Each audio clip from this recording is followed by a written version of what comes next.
And again, Islam isn't a pacifistic religion. If somebody attacks you, you proportionately defend yourself. But 1400 years ago, Imam Ali is teaching an ethics, sir. He's saying, look, you're not allowed to cut down trees. You can't stop water from reaching your enemy. It's a defensive war. If somebody attacks you, you're allowed to defend yourself. You can't demolish churches. You can't demolish synagogues, places of worship. If a person turns their back on you, you can't kill them. There's an ethics there. If he surrenders, show mercy upon that person. That Imam on the battlefield, heated battle is taking place. Who is he fighting? Essentially, he's fighting the Khawarij. Who are the Khawarij? The Khawarij are those very people who today we call Daesh, the ideological ancestors of Daesh or ISIS. So there's a war which is taking place there. And at that moment, one of the, as they say in the traditions, one of the hypocrites comes to him. Now the purpose of the hypocrite coming and asking him a question is this: we're going to slow Ali down, and when we slow him down, we're going to kill him. His Khilafat is going to come to an end. So the person comes forward, and Ali's taking, as Imam Ali's walking, goes towards his horse. And the person asks a question. They say, Ya Ali, O Ali, what is Islam? Now he's expecting 24 hours to 28 hours of an entire discussion of what Islam is. And look, if I was to ask you what is Islam, we'd be here until 4 in the morning discussing what Islam is. But there's a difference, sir. There's a difference between a wise man, who in the Islamic tradition is known as a hakim, a wise man.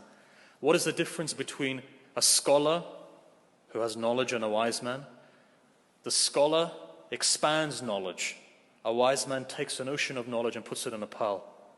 That one statement of Imam Ali 1400 years ago, and you've got 500 million Muslims today still trying to figure out what it means. So what does he say? Takes it in his stride. The horse is there, smiles, walks up to the horse to get onto the horse. He says, my friend, Islam is 2 things.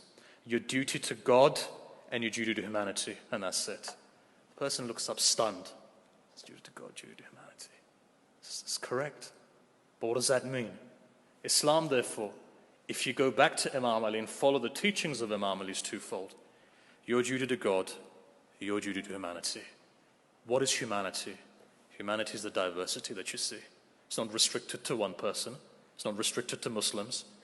Imam Ali led a life whereby when you found that there was a Jewish woman who was in pain, he would go, he would counsel her. Orphans, widows.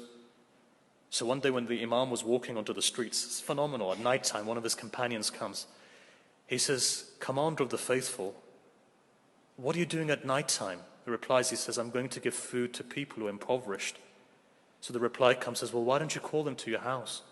He says, I call everyone to my house, but this food is for my enemy. They don't want to come to me, so I'm going to them. That is a lesson. It's not just stories for us just to listen to and digest. The fact is, it's a reality there. As a Muslim, what do we need to do? And all Muslims, regardless of what denomination you are, we all follow the common thread after the Prophet for Muslims really is who? We're united under the Khalifa, the 4th Khalifa, or the 1st Imam.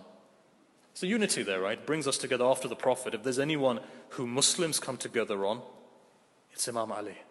And what's he teaching us? He's going beyond any religion, saying, look, my enemy, if he doesn't come to me, I'll take food to my enemy.